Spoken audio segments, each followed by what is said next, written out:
okay? And the kola is part of the sacred objects or fruits that are used to consult the spirits for us to get answers. But before I go into voodoo more, because we are talking about voodoo here since we are in a voodoo temple ground, before I go into voodoo more, I would want us to know the existence of voodoo and the existence of our being, okay?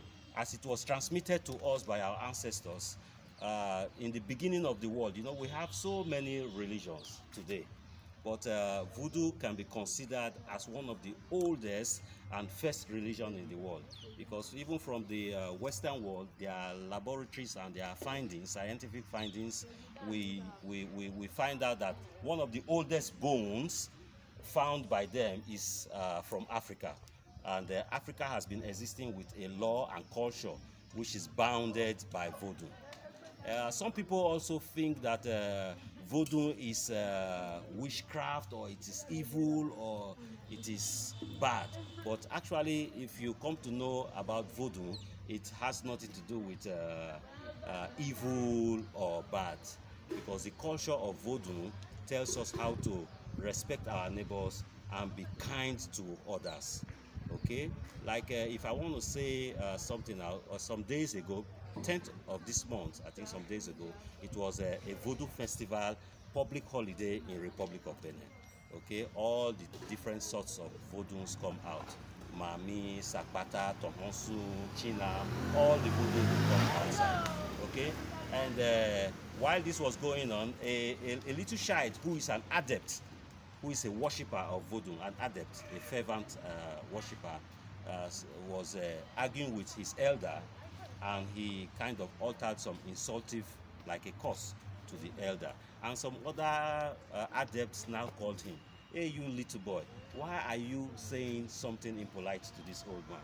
Why? What am I trying to say? When you are a voodoo adept, you don't say insultive words to somebody. You don't curse people. You don't, it's not really, it's respect, but there is a power in you as a voodoo adept. So you always say what is good. You don't say what is bad. You don't tell somebody that the person is crazy. Because if you say somebody is crazy, the person might go crazy, because the voodoo that is in you, the God that is in you, can make that person go crazy. Okay? And also in the voodoo culture, we don't, you see somebody's wife, like you feel you are so powerful, you don't take what is not yours. That is most of the rules in voodoo. But many people think it is otherwise. Some other people think it's magic as well, but it's not magic. It's just the spiritual power that is behind it. Just like we are going to see in some of the, when we'll be visiting the temples here. So if I go back to this kola tree, the kola tree in the traditional medicine for voodoo, it is used to take away sleep. Like in this modern world today, they say it's cafe. Some Western people, or even everybody, say they want to take cafe so that they won't fall asleep. But in the ancient time, we don't have cafe, though we are the ones that have cocoa, which is refined to be cafe now, but we don't have this intelligence there. But traditionally in voodoo, we eat kola, and when we eat the kola, we don't fall asleep. Okay?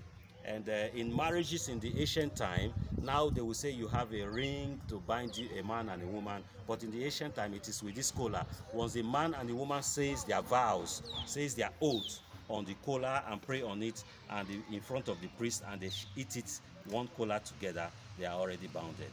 Okay? Flirting, adultery, and all this are not in voodoo.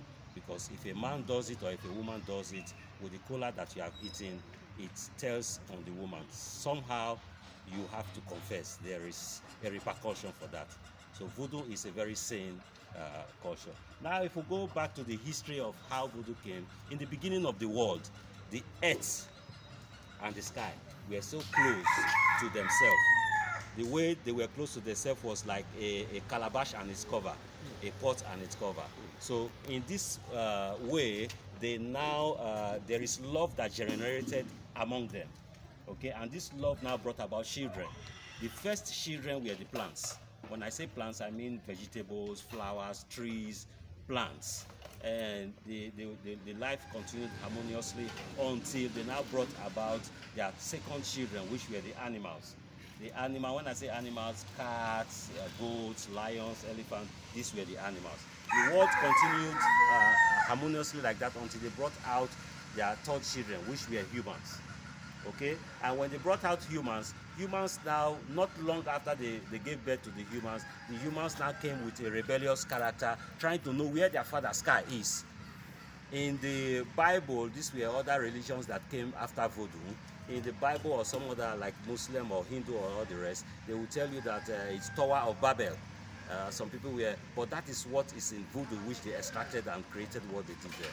Okay, and now because they were trying to know where their father is or where the sky is, the sky now left the earth and went far away. And when it went far away, the earth now was now worried. Let me use the term Mother Earth, okay, was now worried, just like every other mother. And how will she take care of her children?